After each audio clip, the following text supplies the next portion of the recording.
Hello दोस्तों, मैं अशोक और हमारे यूट्यूब चैनल में आप सबका स्वागत है। तो दोस्तों आज एक प्रोग्राम रखा गया है तेलमोचो में, तो उसी में हम लोग जा रहे हैं भाषा संघर्ष समिति की ओर से। गलियों से एक आवाज आया है, झारखंड की गलियों से एक आवाज आया है, उठो नौजवानों फिर से इंकलाब आया है।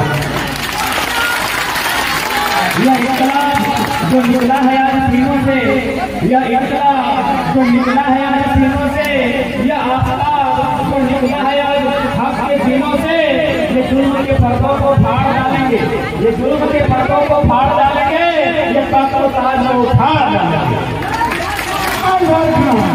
ये नौजवान बचाने चले हैं आज वतन, ये नौजवान बचाने चले हैं जुनून से भरे हुए खिले हुए। खाकर तुम्हारी गोलियां भी कम नहीं होंगे, खाकर तुम्हारी गोलियां भी कम नहीं होंगे, सर कटेंगे लेकिन दम नहीं होंगे, सर कटेंगे लेकिन दम नहीं होंगे।